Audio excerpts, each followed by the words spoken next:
Welcome back to the Wolff Den presented by Win Again Academy. Got a short turnaround from last night's episode.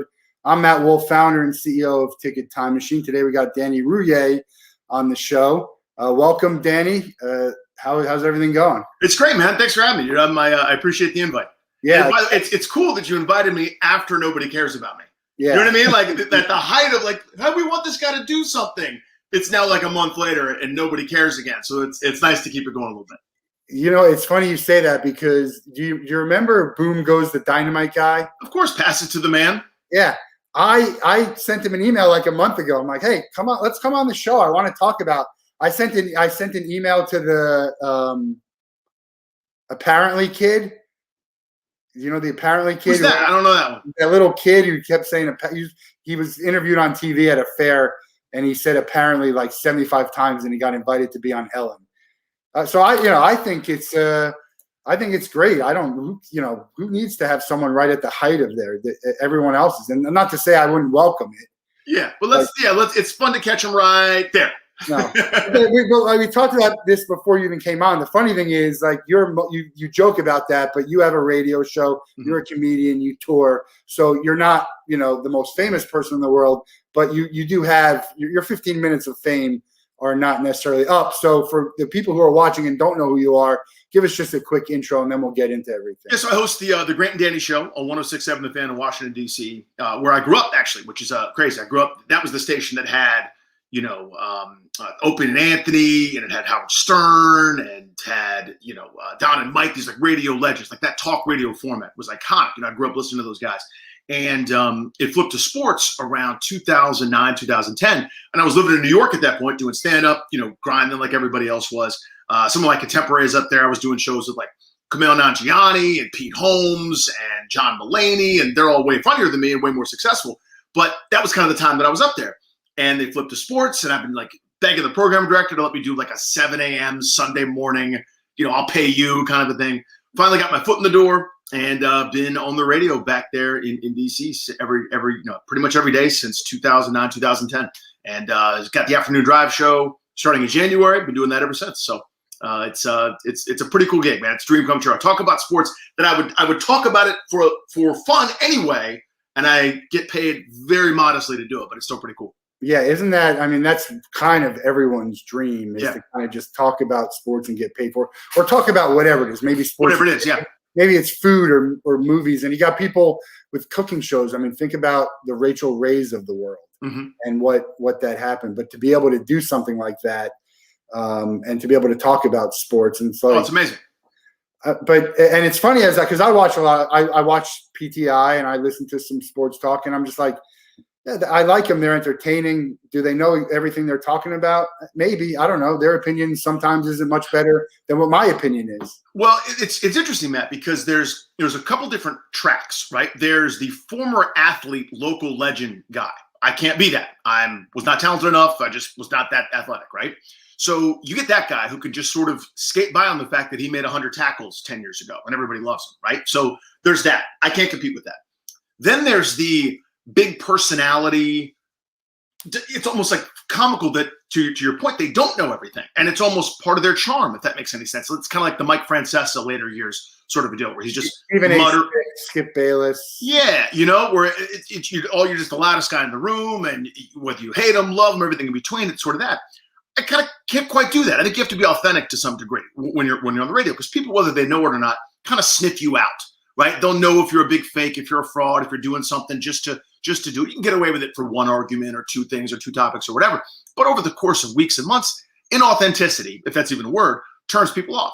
Yeah. And so there's kind of that third track. And I think I'm in here where, and I'm going to sound like one of those a-hole athletes that talks about their workouts on Instagram.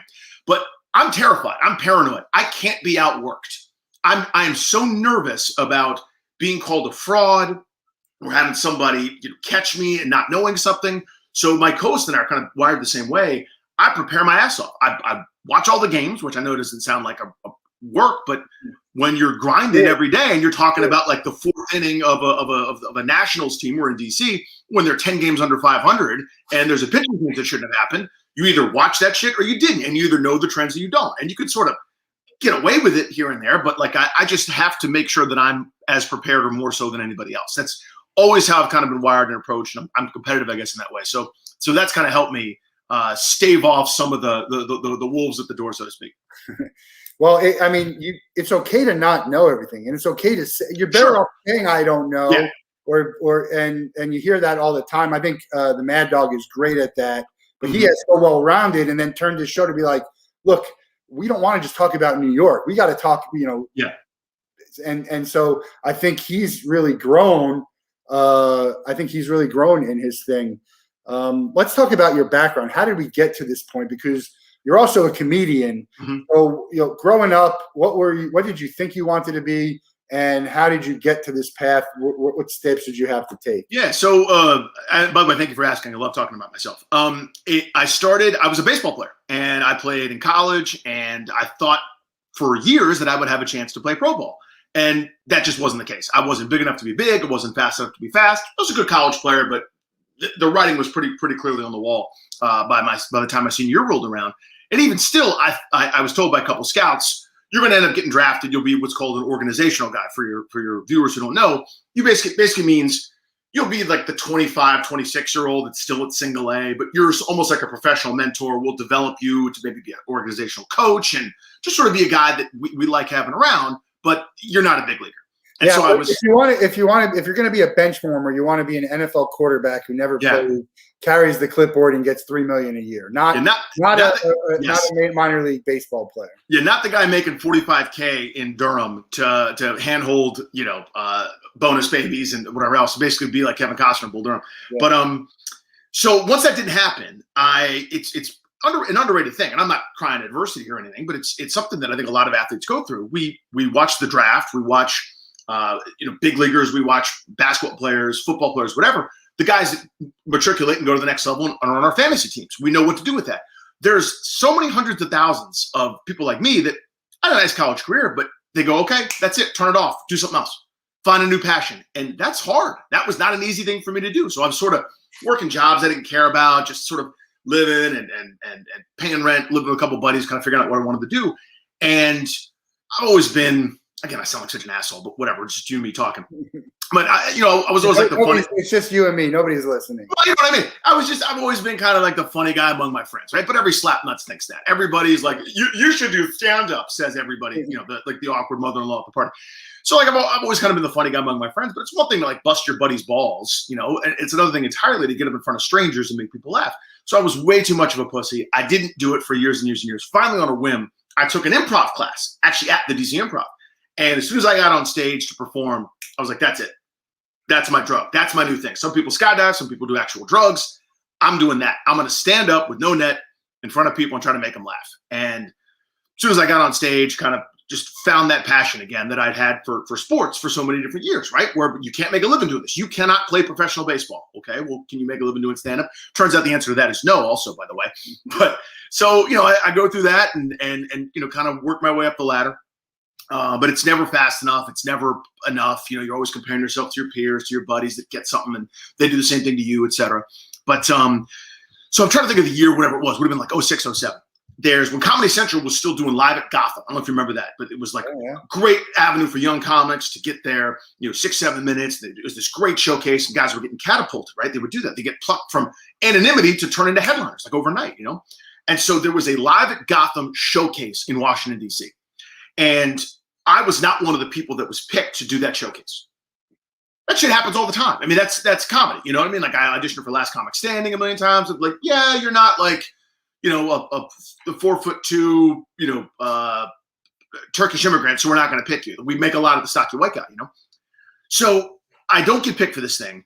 Other people don't get picked or sending emails to the booker like, F you, choke on your own bile and explode. I wait a week and I'm like, hey, I want to do this. This is what I'm passionate about. How do I make it so that next time I'm on that list, right? I try to like do it like in a very adult way. She waits 2 weeks, writes me back, basically says what you would say to someone that has never done stand-up before. Like, it's about hitting the open mics and finding your voice on stage and videotape yourself and practice. And I was like, oh my God, she has no idea what I do. She has no idea if I'm good, bad, or indifferent. She just gave me the same generic advice you give to somebody that has never started. And I'm sitting here in Washington, D.C. at that point, waiting for scraps from one table. I'm like, I can't wait around for one person to decide, okay, you're good enough, and now you can work twice a year at the DC Improv? Yeah. Like, no way. I got to go do something. I have to try and go do something. So I convinced my girlfriend at the time, like, let's go to New York, and I'm going to try my hand at this. While we don't have kids, while there's no obligation, if I don't do this, I'll regret it for the rest of my life. And so I drag her up there, and, you know, I'm doing the grind, doing that normal kind of thing. And, you know, nothing's really popping. Some of my buddies are getting Montreal Comedy Festival stuff and getting plucked out. One of my best friends, Rory Scovel, we're in each other's weddings. Rory is a superstar at this point. He's in that show with Rose Byrne on Apple TV called Physical. He was in a movie with Amy Schumer. He's doing tremendously well. He starts his star starts skyrocketing, right? I'm not getting that kind of stuff. And so it's kind of killing me. And so long and short, I know I'm probably boring as hell right now, but I love talking about myself. It's good. So long and short, right? I'm just sitting there grinding. You go out of the city to make your money, but you're doing the auditions at Caroline's, at Gotham, at New York Comedy Club, at Broadway, all those different places. It's such a grind. Pete Holmes' show, Crashing, is a pretty good microcosm of what that life is like. You know, you're just trying to make a name for yourself. And I somehow, some way, get a random phone call one afternoon from my buddy, a guy named Nick, who I went to high school with. He, at that point, is the PR kind of rep for the Knicks, right? So the New York Knicks, when you want to, let's say Matt wants to interview a player. Say you want to interview one of the players of the Knicks at that point. You go through him, and he brokers it and sets it up and makes sure you're like, hey, don't ask him about his arrest, or don't ask him about the charge hanging over his head, right? He's like the PR rep.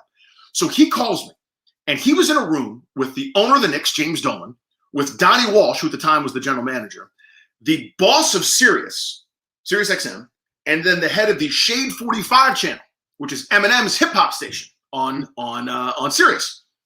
And they're in the room with Nate Robinson's agent. I don't know if you remember Nate Robinson, 5'7" dude, won the dunk contest, right? Went to Washington. By Jake Paul. Yeah. But you're most recently famous for that, yes. So the Sirius XM guys are pitching a show with Nate Robinson. And the Knicks are like, I don't know. It doesn't make any sense to us. So they no, it'd be great for branding, for this, for that. And they go, fine, okay. The Knicks go, well, we want them to have a co-host. And so they're sitting in the room and going, who could do it? My buddy Nick looks up from his BlackBerry. That's how long ago this was. And he goes, my buddy Danny could do it. Sight unseen, they go, okay. No vetting, no demo tape, no nothing, right? I mean, just out of the blue. And he's like, do you want to host a show with Nate Robinson? I was like, sure, I'll do that. So very hip hop guy. You can clearly see it. Yeah. With my side salad right here and preppy wares. And so once a week, I'm hosting this weekly show with Nate Robinson on the Shade 45 channel. And we do a few episodes. And then as soon as that happened, all the emails and all the things I've been sending back to DC when I knew they were flipping to sports, all of a sudden I became mildly interesting, right? So from there, I get invited to do nighttime, part-time kind of fill-in co-hosting. So I took the bus. I took the Bolt bus, the Mega bus, the Chinatown bus, the Hasidic Jew bus, all the buses. Everybody that's got a bus, I rode that bitch 2-3 times a week going back and forth between New York and DC because I never wanted to say no. I always wanted to say yes. Because if you say no, they just take that Chinatown bus. Yeah.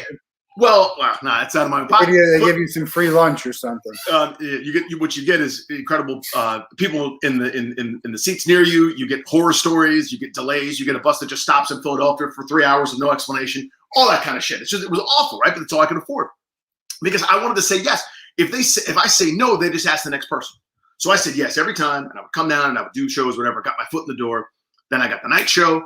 Then a year later, I got promoted to middays. And was in middays for like 7-8 years or 9 years almost. And then started doing afternoon drive here of late. So I don't get to go on the road as much for stand-up anymore, which I don't miss. You know, I'm married. I got a couple kids.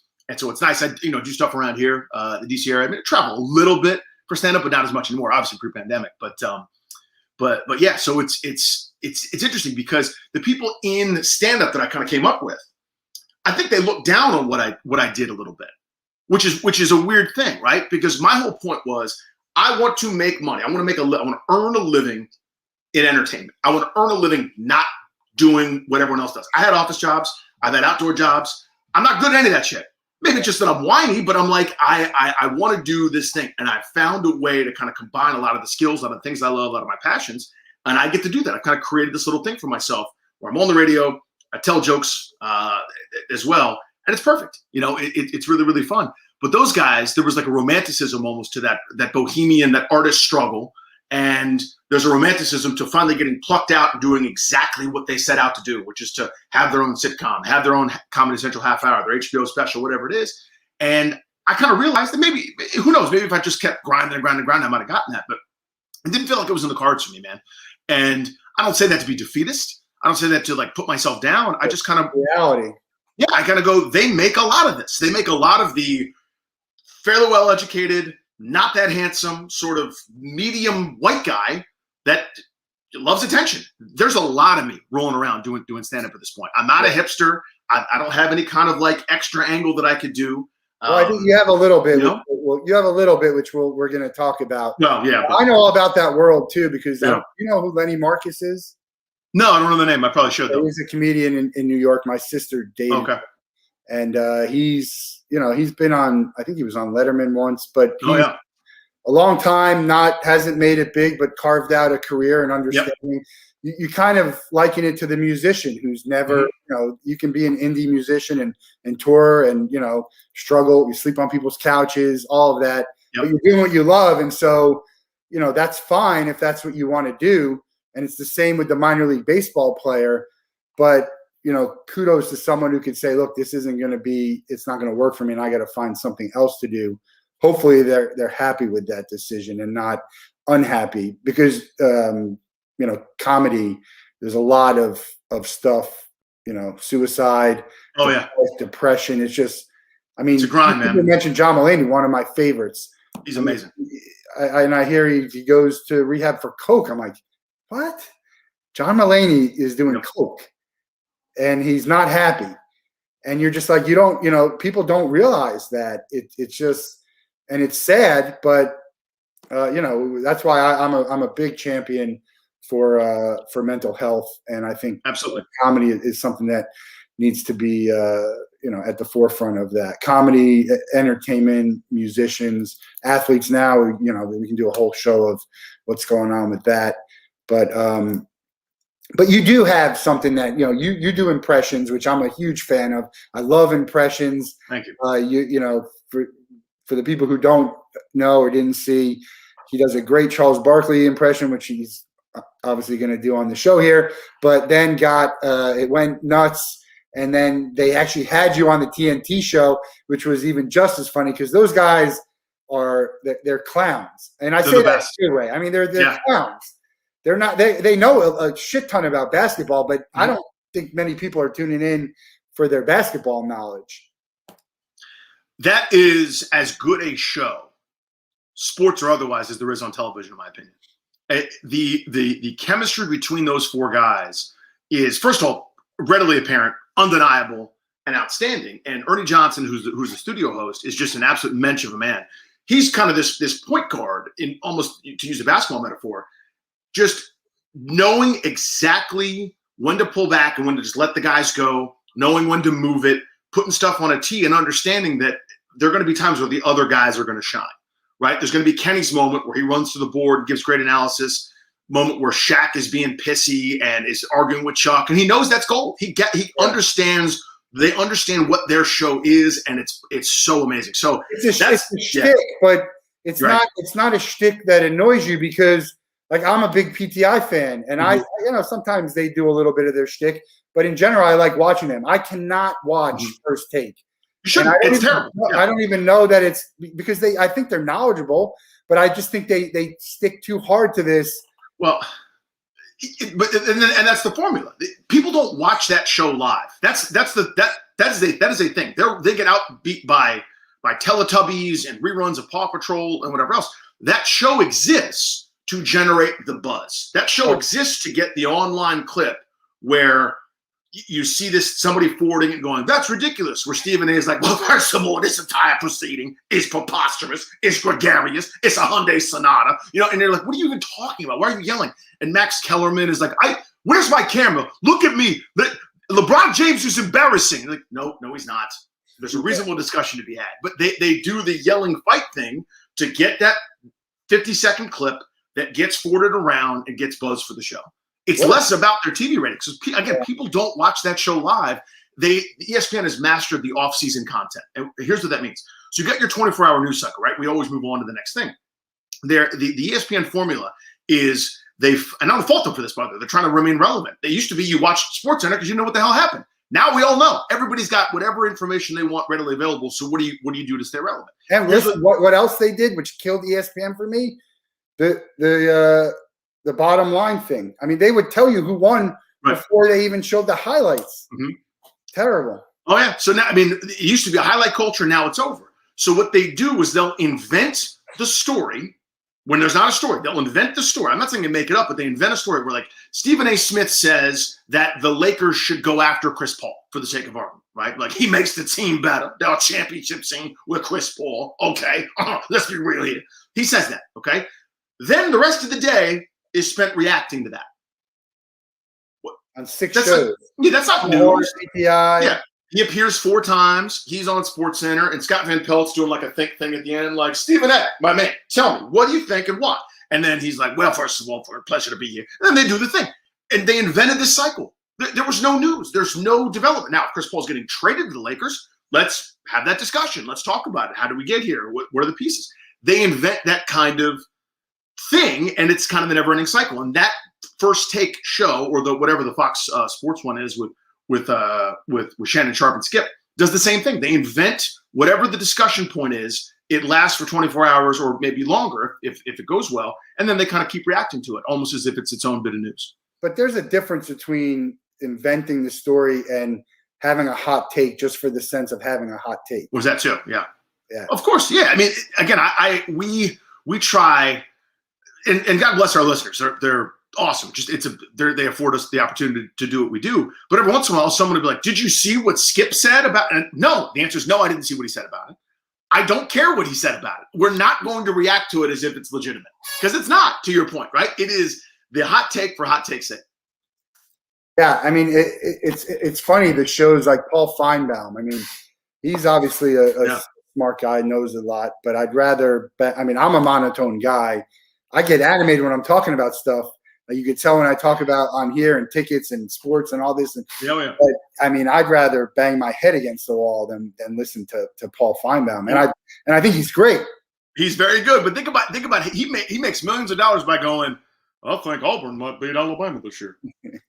Call. And then they call, and like where he plays Nick Saban clips where Saban's like, I got a guy, all right, that's going to make $1 million, all right, in NIL, okay? He's going to make $1 million, and Alabama, we're going to try very hard and get 88 guys drafted. Boom. That's his show, Millionaire. It's amazing, dude. He carved his niche out. I want to hate Nick Saban because I'm a Gator, and I just hate him as a coach. And he's just a funny guy. When he's not being a douchebag, he's a funny guy. He's catchphrase Craig, man. Have you noticed it? Nobody's figured it out more than him. In addition to being obviously an incredible football coach, maybe the greatest college coach of all time. I don't think that's stepping too far out onto a limb, but he's got this recruiting thing mastered. I don't know how you sell a guy on, you come to Alabama, you're going to sit for 3 years, all right, and then you start your senior year, you get drafted. How do you tell a kid that? How do you sell that?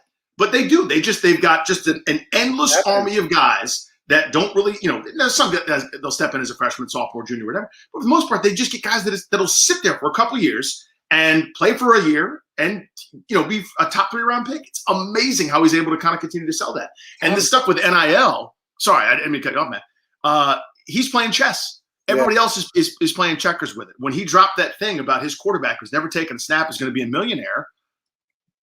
And everyone knows that guy doesn't have $1 million yet. He's got right. Stuff. They've announced like 2 deals with the local Froyo. Yeah, he might drive. He might drive like a Datsun or something, like on lease. Alabama, he's not driving a Datsun. Well, you know what I mean. But like he might be driving some whatever kind of reasonable sedan. But the whole point is he's doing that thing where, would you like to be a millionaire? Would you like to go in the first round? He's already kind of got that set up where these other coaches are giving you think pieces about what they think about NIL, name, image, and likeness. And Saban's like, yeah, I got my quarterback's a millionaire. So if you're a 5-star, show on up to Tuscaloosa. You want to know why Nick Saban can do that? Tom Brady barely got on the field, right? And you even look at Kyle Trask for the Gators. Guy he was behind Derek King in high school, didn't start a game until like his junior year. Mm-hmm. And he could have won the Heisman. That's a whole nother discussion. which we won't get into. But so that's the ability. It's crazy. And things are only going to get crazier. NAL has just begun. Yep. Texas, Oklahoma go into the SEC, which I think is a travesty. That's my opinion. I just don't see the value of that as a fan. I understand it's a business, and I hate that everything is evolved to too much of a business, like the rivalries, the sanctity of a sport is just going away. Sometimes it's for the good. You saw Major League Baseball, they made some rules and then they bring them back they say it was just temporary, but hey, if the fans liked it and no one complained, they'd be doing 7-inning doubleheaders and having the guy on second next year. But people were calling it like one of the worst rule changes. So it's just the world of sports is I love it. It's insane. It'll be interesting to see. No one's going to stop tuning in. That's the funny thing about all of it. No matter what, no one's going to stop tuning in. No one's going to stop calling the radio shows. ESPN's going to move on. MTV is still around. I mean, MTV is still a thing, right? Yeah. How is that even possible? How is MTV a thing and they haven't even rebranded yet? I don't get it. I mean, but to your point on sort of business and sports, et cetera, I think you're 100% right. I mean, we say a lot of things in sports and in terms as fans. We react in a certain way, right? Well, we'll go, not to bring up anything too divisive, but they go, if I see a player, we heard this a lot, if I see a player kneel for the anthem, I'm not watching football again. Okay. I bet you do. I bet you watch it again. I bet you do. And if you're willing to walk away over that, or you're willing to walk away over your favorite player being traded or cut or whatever, you didn't love it that much. And you didn't love it that much, you're allowed to not love it that much. But there's always a lot of empty threats and emotion and kind of reaction when it comes to that kind of stuff. And the ratings speak to that. I mean, honestly, as television ratings have gone down, as they have, because there's more technology, more streaming, phones, mobile, young people don't watch TV the way that you and I do. The NFL still has like 93 of the top 100 rated shows over the course of the year. It's like the Academy Awards, despite their ratings drop. The NBA Finals like creeps in there at like 96, 97, but it's a 4:00 Cowboys Giants kickoff that beats it. It's amazing. So the NFL continues to win despite all our objections, despite all the I can't believe how they handled this Ray Rice thing or this Greg Hardy thing or this in DC, this Dan Snyder investigation into a culture of sexual harassment that went on for years and years and years, apparently. I'm not going to watch. Yeah, you will. You will. But there is a measurable data. I love to talk about a measurable data because it happens with me. They're not going to not watch. They're not going to not renew their season tickets.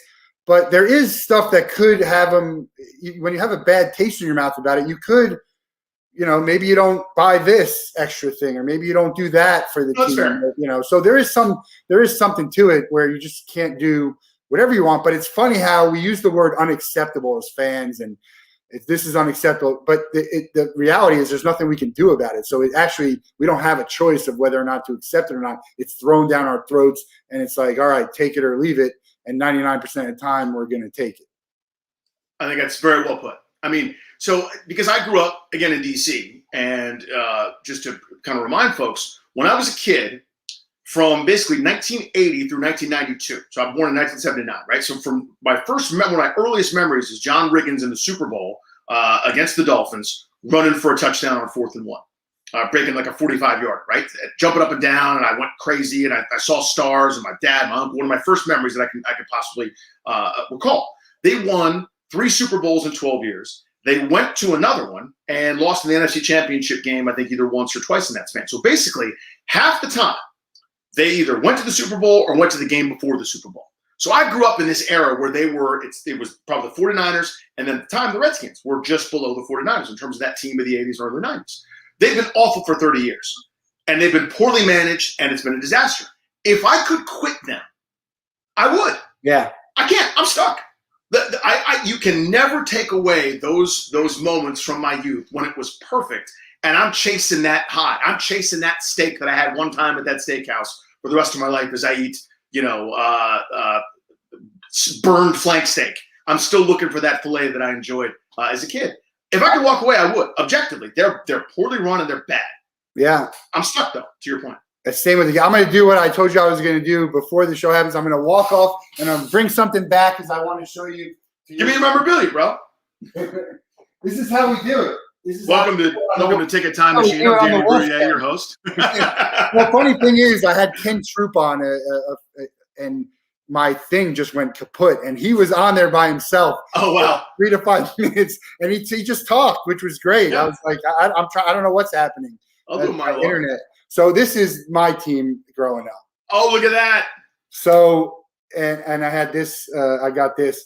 Look at that. I mean, you can imagine the misery that I had in the in the 80s, and then how great it was when Elway wins 2 and then leaves. He's my favorite athlete of all time. Amazing. And then Tebow gets there, and he did great. I loved him there, but obviously they made the right decision in bringing Peyton Manning, who, by the way, and I talk about how funny Nick Saban is. Peyton Manning, in my lifetime, the funniest athlete actor. His commercials, cut that meat, and the Saturday Night Live thing where he's whizzing. I mean, his brother's pretty funny too, but and they've carved. I mean, look, they're doing a whole channel. Yeah. Was it Sunday night, Thursday night? What night is it? Monday Night Football. They're doing that. They're doing that mega cast thing. Yeah, I'm gonna watch that. If they have the game on, I'm gonna watch that. I don't care. I think it's gonna be great. I think they're gonna do unbelievable with that. Yeah, they are. I mean, really, Peyton, most specifically, you're 100% right. It has just been. A, it was amazing, but B, has cultivated this incredible thing. Sometimes not doing something is like the best way to go about it. Here's what I mean. Every year, John Gruden's agent would sort of float the teams who were interested in John Gruden. And eventually it led to this ridiculous 10-year, $100 million contract with the then Oakland Raiders, now Vegas Raiders. Peyton Manning has been sought after. Yeah. Sought after to just please go into the booth and be amazing in the booth. Could you please just be the best color commentator that's ever existed? Please just go do that. And everyone's so desperate to be in business with him that desperation has kind of led him to be like, I'll do this part-time thing where Eli and I goof around on Monday Night Football, and you'll pay me tens of millions of dollars to do that. Like it is marketing genius. But you're right. He A, is supremely talented, but B, really funny guy. And a hard, as you said for yourself, as hard a worker as you'll find in that. Grinder, man. He was in, everything he does. I actually don't think he'd be a great commentator like a Tony. Like I think Tony Romo. I hated Tony Romo. I hate the Cowboys. I don't like to use the word hate. I think he's fantastic in the booth. I think he's unintentionally funny, but the way he just doesn't care, and he's just like he's like if you and I would have went in the booth 20 years ago and just like, hey, you want to call a game? And be like, hey, man, this guy's going to do the end around. Watch him do this. Yeah. And I think it's great. But I look forward to seeing Peyton doing his thing. It's fun. What would you want to do if you could be in the broadcast booth for any sport? What would it be? Oh, wow. Great question. I think it'd probably be baseball because I feel like I feel comfortable being able to do that. Now, obviously, again, I didn't play in the big, so one of those color jobs is a pretty remote type opportunity. But it's the type of thing where I could tell you what a slider sounds like. You know what I mean? I could tell you what a split finger fastball actually does and what it looks like out of somebody's hand. That kind of give you a little bit of that feeling analysis, but also fill in the time, man. As someone who fills 4.5 hours every day of the radio show and who's performed headlining shows for 50 minutes, an hour, sometimes even longer, I could fill the air. So that's something that I think would be a lot of fun. It'd be a pretty unique thing, and it would take somebody really going out on a leap of faith to say we're going to have. They've done it, though. They've done it. I mean, Robinson was a leap of faith. Yeah, there you go. Right, this bloviating comic who's going to do color on the baseball broadcast. But I think that's something that could happen. What's more difficult, an hour set of comedy or 4 hours of radio? Trying to fill 4 hours. That's an amazing question. I would say the filling of the 4.5 hours is harder. In the moment, getting to the point where you could do an hour, yeah, that's where the challenge is. Once you got your material, once you know it, and once you're comfortable being on stages, that's the fun part. The hard part is like calling a comedy club. The hard part is like booking your own gigs and like doing stuff that comics aren't good at, like promoting ourselves or like coming up with good web links, like this little crawl that you got down at the bottom of the screen. Like I can't do that. Like that's the shit that we can't do, And so that part's hard. But like crafting material and kind of getting up and going through the pain and misery of failing and having an audience not pay attention to you and hate your guts, that's the hard part. But in the moment, filling 4.5 hours is hard, I'd say. Yeah, and you have a co-host, which is I'm on here. There's times when people don't show up to their Wolf Den episode, and then I go on anyway because it's numbered. It's the time, yeah. It's already set. It's numbered. I don't want to. It's just a pain. So I go on and I talk for a few minutes. It's very difficult when you don't have, and you have stuff planned. It's not scripted, but you kind of, hey, let's talk about this, this, and this. But it's a difficult thing I find trying to fill 5 minutes of just talking is difficult. So having the interaction with people, having those callers, having the co-host is helpful. It's all stuff you don't have when you're on stage, unless you do, people like, Jerry crowd work type stuff. Yeah. Yeah. You have the audience members and you kind of play off them. Mm-hmm. The best person I ever saw at that was, who's the guy, who's the 7-minute abs guy? Harlan Williams. Yeah, Harlan Williams, the best I've ever seen. He could do a whole show with just the audience. It's incredible how great he was at that, and funny. I mean, you think it gets annoying after a little bit, but no, it worked, and I don't think everyone can do that. No, and A is the nicest guy of all time. I worked with him in Western Canada on one of these runs that they put together for a lot of the comics up there, and his like aggressively Canadian accent. You just look up and you go, he's done 45 minutes. He hasn't even done a joke yet. Hasn't said anything. He's up. He's like, so what's still over here? What are you guys doing? Are you a couple? Are you a couple? How long you been a couple? And just next thing you know, you're like, he's been doing this for an hour. He's just shooting the bull with like some buddies. Amazing. Yeah, and I'm sitting there like, why am I laughing at this? It's not funny, but it's hilarious. Mm-hmm. The other thing that really shocked me, I went, and I hate that I'm forgetting the names. Who was the black guy who did the Sprite commercials? Who's got the one name? Godfrey. My sister's in town. It's crazy how the world works. My sister's in town, and I told you my sister dated Lenny Marcus, who's a comedian. And I said, hey, let's go see Godfrey. And I actually bought tickets for the wrong comedy club. Okay. Godfrey was performing in Miami. I went to Fort Lauderdale.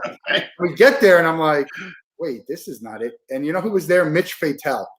Oh, dude. And Mitch Fatel, his show is 99% sex. And I was there, like, if you told me that before going, I'm like, there's no way this guy is going to pull this off. And he does it. And I don't know if he's gay or not or whatever it is. It's funny as hell. He looks like a guy who probably never got laid in his life. Yeah, it's raunchy. It's funny as hell the whole time. I mean, I was floored. But the guy who opened for it was someone who my sister knew, who dated Lenny. And and it turned out that later on, like that he was stuck in Florida one time because of a flight. And my sister calls me, hey, remember the guy we saw? He's here. He's like, can you pick him up and hang out? I'm like, yeah, sure. I picked him up. We went to work out. I brought him to my gym. I had sushi that my friend Brent, who might be listening, caught on a boat. We had sushi. I mean, it's just crazy how. Who was it? Do you know who it was? I can't remember his name. Oh, okay.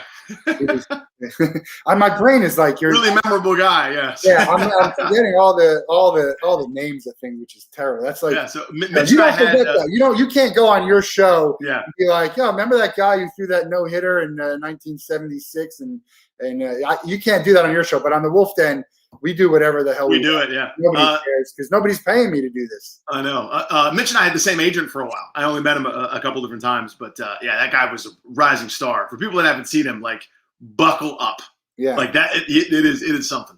It's crazy, and it's funny because I'm just sitting there with my sister, and it's just sex joke and raunchy and just funny as hell. Who did you love? Who was your inspiration growing up as a comedian? And then I want to talk about the impressions too, because that is such a unique thing. And there's like a handful of people that we know of that do it, and you see it on America's Got Talent. Mm-hmm. Do you have anyone who you kind of admired, your favorite comedians as you were growing up, and has that changed over time? Yeah, so growing up, obviously my first introduction was Eddie Murphy, Raw and Delirious. Still two of the greatest, whatever you want to call it, ever. I mean, just incredible. So that kind of opened the door to everybody from Brian Regan to Patrice O'Neill, rest in peace. And Mitch Hedberg, also, again, rest in peace. My brother's favorite, Mitch Hedberg. Oh, just amazing. Absolutely amazing. But once you kind of open the door to with Eddie Murphy, then you kind of go back and go, well, let's see what this Richard Pryor guy was all about. And then Live at the Sunset Strip, just amazing. Then you see Dave Chappelle, then you see Chris Rock, and it's just all of a sudden you see kind of introduced to these giants, and you figure out there's a million different ways to do this thing, you know? But then once I kind of start in the industry, guys like Louis C.K., Daniel Tosh, I mentioned Patrice O'Neill as well, but David Cross is just great. Yeah, on some of my favorites, pure gold in comedy. Not for everyone. That's the great thing about comedy. Right. And once you start doing it, and it's like anything, Matt, where, you know, I don't have a great analogy for this, but if I just went to a show as an audience member, right? I go to the show as an audience member. I go to the DC Improv once before I ever started doing stand-up, before I even thought about doing it. And I saw Dane Cook before he became like, you know, Sufi Dane Cook, rock star Dane Cook guy. And he, from the instant he came on stage for 100 minutes, basically, not quite that long, probably like 80 minutes, never took a sip of water and was this dynamo that used every inch of the space, and my sides hurt from laughing. Right? Now, every comic in the world now is supposed to look down on him and be like, that guy sucks, he's a dork, he's a loser. I'm telling you, that guy was amazing. And when, after the show, I'm telling people about the show, and they were like, what were some of his jokes? And then I would recite them. It wasn't that funny. No. But I'd recite Brian Regan stuff, recite Mitch Hedberg stuff. You know, like an escalator can never be out of order. It can only be stairs. Brilliant. Oh, my God, that's incredible. But I'm doing Dan Cook stuff, and I'm like, so I'm under the water. I'm underneath the water. I don't have any air because it's water. And I'm like, well, that's not that funny if you just say it. You know what I mean?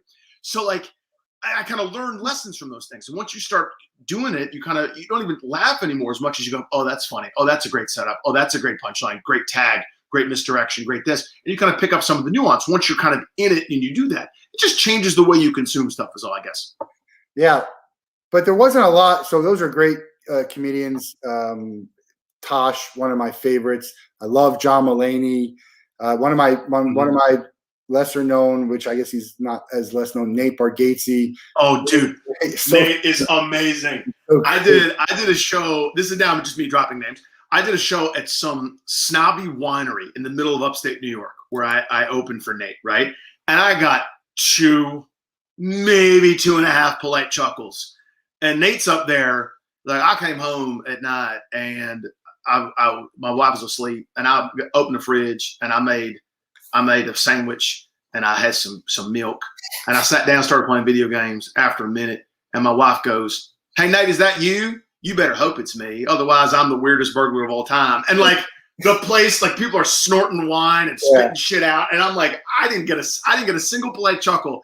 This dude annihilates. He is so funny. That guy's a superstar. It's the material, the delivery, the accent. Oh, he's amazing. And it's funny because you can listen to someone and you could actually be in person and looking at him, and it's like, you know, he's so funny. Bill Burr is one of our so someone is still in the chat. Bill Burr, dude. Burr is a juggernaut. I opened for him.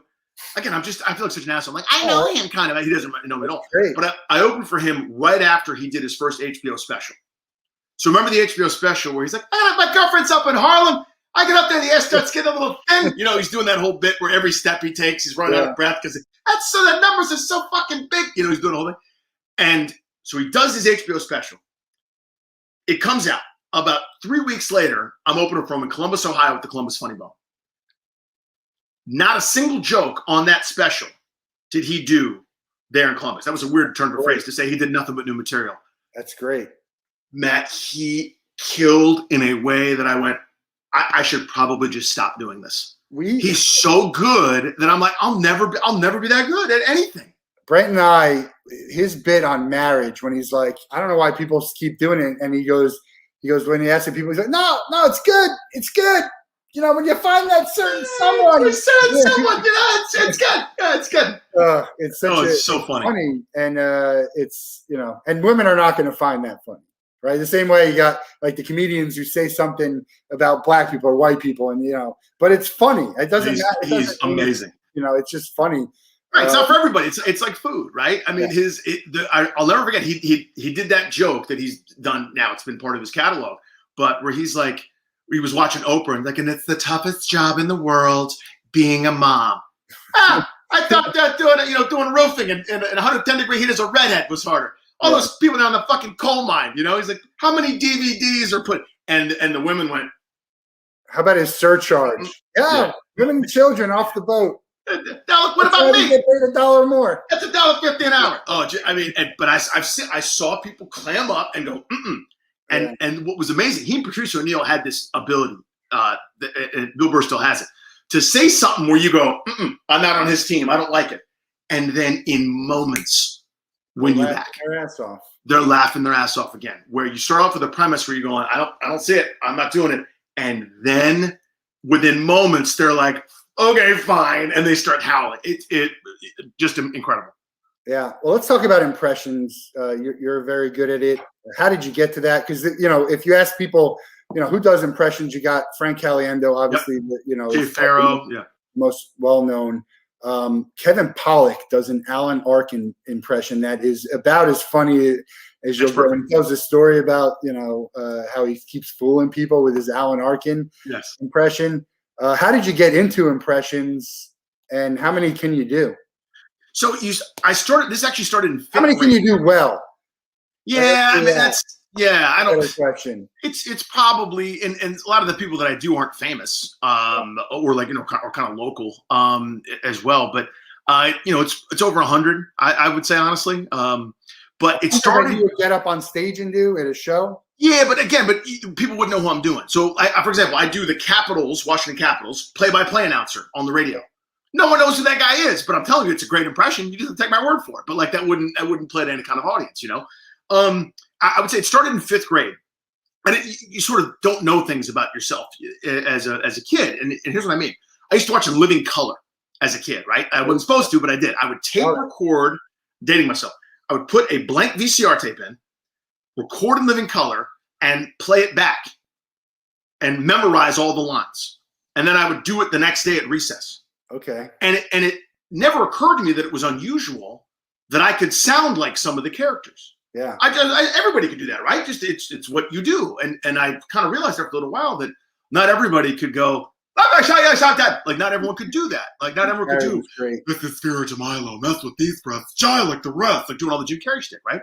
Or Funky Finger Productions, all that different stuff that I used to watch. I love that show.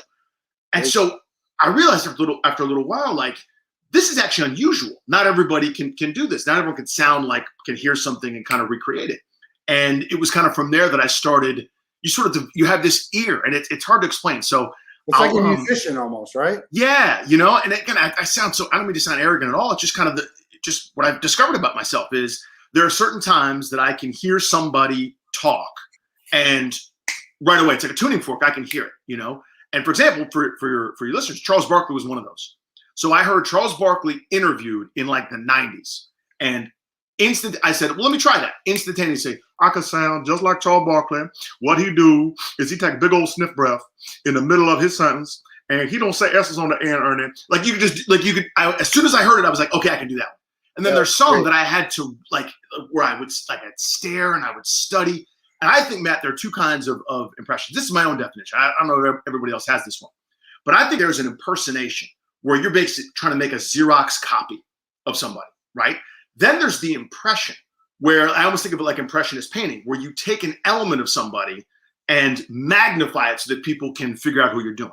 Like earlier I did Stephen A. Smith, right? Stephen A. Smith doesn't sound like that. But when I start doing this, when I start shaking my face, when I sit up in this weird way that my shoulders are back, okay, and act like I'm offended by everything, you know exactly who I'm doing. Yeah. But that's not the Xerox copy. That's kind of the impression. Then you sort of blow up an element of it. My friend Brent, who's here, he does an impression of our friend Brad, which is it wouldn't mean anything if I did it, which he does it much better than I do. But it's just spot on, and we laugh all the time. My favorite impression, one of my favorite impressions, which is it's not the typical, Dave Chappelle doing a white guy. Oh. So good. So Pryor, I think Pryor kind of invented it, right? Where this is my favorite part of the show, when white folks come back and found out brothers done stole their seats. Were you sitting right there? Yes, darling. I believe we were sitting right here. You ain't sitting here now, motherfucker. Like that sort of genre of the black guy doing a white. I'm now a white person. This was the generic white guy thing is always funny. It's super, super good. You know, like Eddie Griffin has a great one, but Chappelle's got an awesome one where he doesn't do it as nasally, right? So Chappelle now is doing it like this because I smoke so many cigarettes that my voice is gravel, but I do the white guy. His white guys like this. You know what I mean? It kind of turns into that thing. It's from Chappelle Show. So good. I mean, it's it's so material. good. Yeah. The thing is, the material has to be good. So Yes. the great thing is that you can do your impressions and you can do jokes. Can you do them both? And can you deliver? And can it work? It's not an Hardest easy thing thing to do, as you know. And even Yes. when you do the jokes back and forth to each other, and Caliendo does that too. Do you know who Mikey Bolts is? No. Mikey Bolts does Family Guy and all kind of cartoon. He's great. I'm going to send you his Oh, stuff. please, yeah. Really great at impressions. But it's unbelievable, too. Like Seth MacFarlane, he's doesn't do impressions, but he's like 6 characters in his show. Yeah, so he invented them.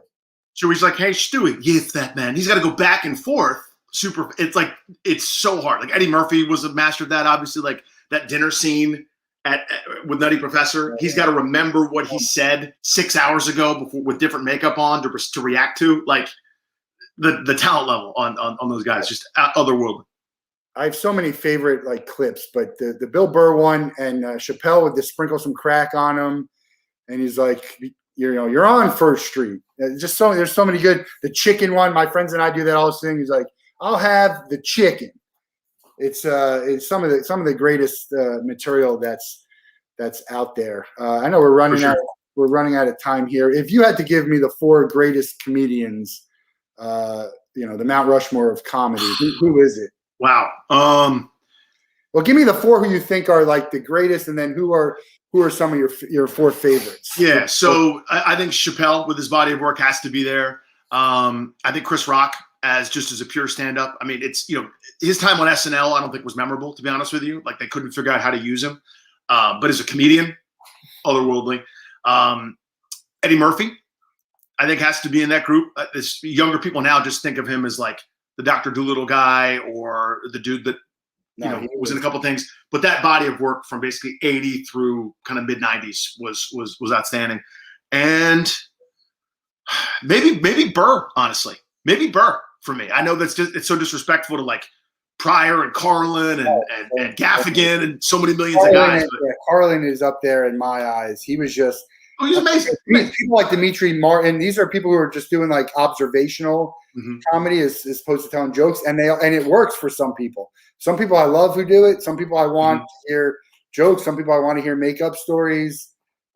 Some people you don't even know what the hell they're talking about, but it's funny. But I'm obviously telling my age here. We're biased kind of towards our experiences. But by the time I saw Carlin, he was basically just doing like a political stump speech. Yeah. He was saying, that's why the guys on the right don't like you. And I'm like, okay, that sounds like a nice theory, but are you doing jokes yet or no? Like by the end, he was just sort of doing his kind of shit. And that's how I remember it. Yeah. Dennis Leary, Dennis Miller, even Joe Rogan to some extent. Yeah. But all great. I mean, also funny. Well, here's the hard part. It's like when you're basically trying to explain a reason why they're not in like this pantheon. They're obviously still like all incredible and so amazing, but you're like you when you're talking about the guys whose faces are going to be chiseled, you got to like add like a little tiny bit of fault, or like you're picking nits basically. I love SNL. I do. I don't love all of it. I love Colin Jost. I think he's incredible. Keenan is probably my favorite cast member in the last decade. I love Kate McKinnon, Key and Peele, Chappelle, in Living Color. These are the shows I really love. This even Mad TV, look what I could do. The sketch comedy is great. And now you see people like Key and Peele doing acting. There's a lot of comedian actors, and some kill it, and some not so much. But there's a lot of comedians who've really crossed over. People like Adam Sandler, although I'd argue his stuff has been on decline, his movie stuff. But he's a different person now. He's 20 years older. He's playing a different role. Well, what people have, I think, in a lot of industries, not going to say industries, but a lot of avenues have kind of figured out, to your point. I mean, again, look at me.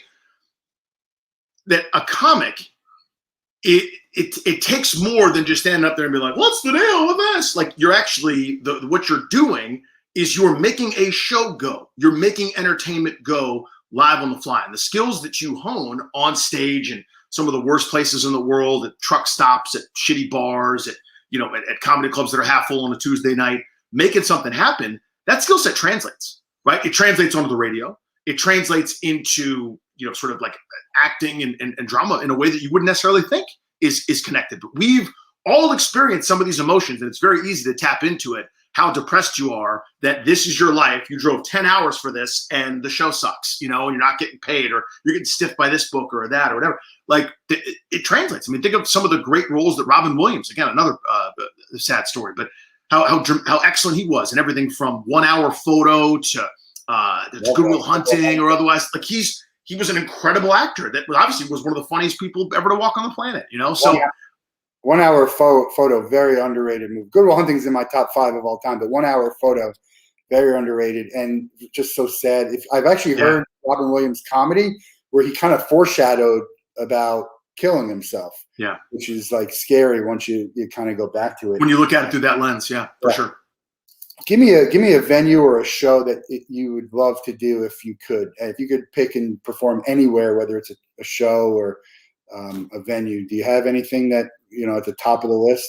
That's another great question by you, Matt. You're good at this. I would say there's a couple that come to mind. I would love to perform a show at the Apollo, just because of you mentioned Saturday Night Live. After SNL for so many years, here comes that Showtime at the Apollo, rub the rock, go out there. You get 7 seconds before they start booing you based on your appearance, unless you sung gospel, in which case everybody stood and clapped. Like being able to perform there would be amazing. People have shot so many specials in DC at places like the Lincoln Theater or the Warner Theater. Places like that would be amazing. To have kind of a sold out venue with my name on the marquee would be amazing. But just things like that. What's that? Sell out anywhere if it's small enough. I suppose. Yeah, I've sold out shows for tens of people, so like I'm well on my way. What would you be doing if you weren't a comedian / broadcaster? Baseball coach. Yeah, I'd be a coach. Yeah, which I was doing for a long time, and it's something I miss, honestly. But I really really enjoy that, working with kids, and just kind of being in and around sports in general. Okay, we had a Nats fan on the other day. Can the Nationals trade Scherzer to the Mets? They can't do that, right? They could, but they won't. They shouldn't. Yeah, they won't. Here's why. Max Scherzer apparently said he's got what's called 10-5 rights, which means he's been in Major Leagues for 10 years and at least 5 years with one team, which built in an automatic no-trade clause.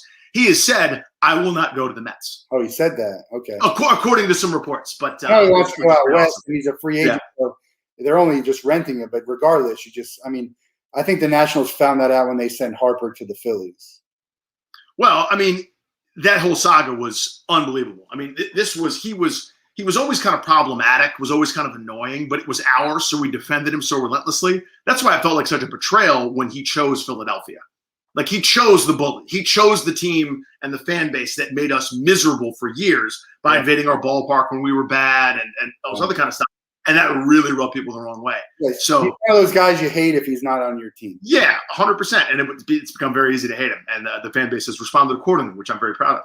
But for sure, so yeah, listen, the Mets offered you the best package. You don't really care about what they're doing. They're renting Max Scherzer. You could rebuild your franchise. Yeah. But from his perspective, he said, I don't want to go there.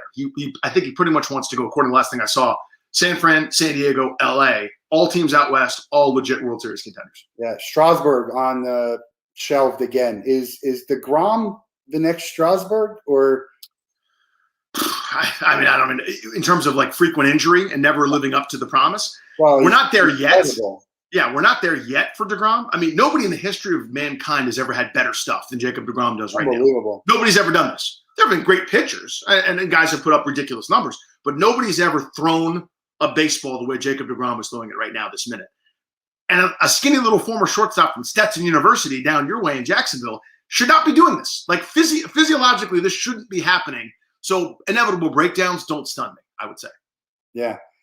It's unbelievable how you could be the best in the world at something and it's so out of your control, right? Mm-hmm. Like in basketball and football. Very well put, yeah.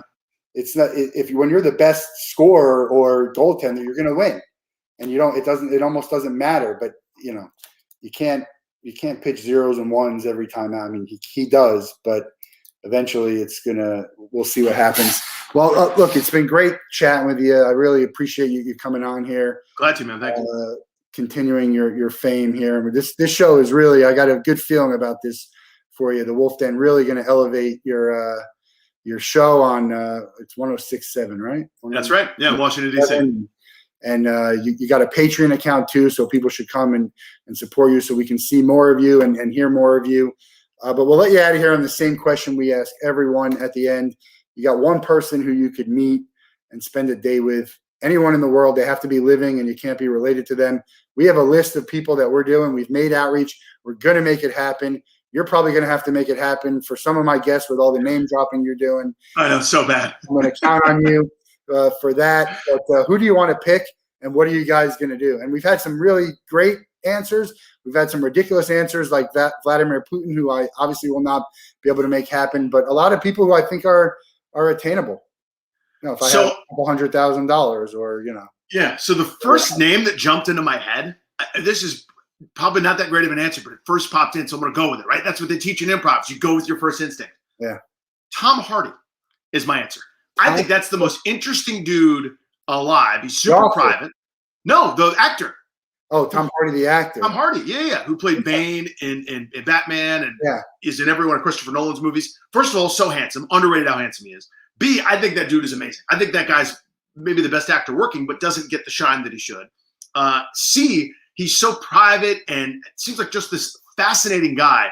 And where I really decided that he's like one of my favorite people, I don't know if you saw this, but Amazon Prime does these amazing shows where they get this incredible access. You know, like the NFL has the training camp show with Liv Schreiber and I'm blanking on the name, which is embarrassing. Yeah, you got Hard Knocks, thank you. Yeah, so it's Hard Knocks. They do Hard Knocks for like an entire season. It's called All or Nothing, right? So they did one for Tottenham. Right? I don't give a damn about Tottenham. I've never been to Tottenham. I don't know if Tottenham's a city, if it's a town, if it's a neighborhood. I don't know anything. Bears, right? Yeah. Tom Hardy narrates that thing because he's a Tottenham Hotspurs fan and he loves them. And like I just found myself so captivated by the inner workings of Tottenham because of how awesome Tom Hardy was. And I realized I'm watching this show caring about people I've never heard of, a place I've never been to because of how good Tom Hardy is. So we're going to a Tottenham Hotspurs game and we're eating British food and I'm just going to have him talk to me. That's my day. I'm in. It's funny. The answers we get are like someone who's just very popular, someone who just seems like they're cool, or someone who's so smart and unique that you want to hear kind of, you know, pick their brain on stuff. But I think that's a great choice. We're going to put the first time he's been mentioned. So he's on the list. We're going to make it happen. We just got to get some more people on who are more well known than I am. Who are connected. Well, I have no shame. I really literally will reach out to everyone. And, you know, so who knows? I think it's going to happen. Love it. Love it. I think it's going to happen. But anyway, tune into 106.7 Monday through Friday, 2 to 6:30. Twitter, funnydanny.com. And you got his Patreon. And looking forward to seeing what comes next and having you. We'll have you back on the Wolff Den at some point, maybe next year. We'll do some more chat. I always love talking comedy and sports, two of my favorite things in the world. We got a Grammy award-winning singer on the Wolff Den tomorrow. So tune in to find out who that is. And until then, have a great rest of the day, and we'll talk to you soon.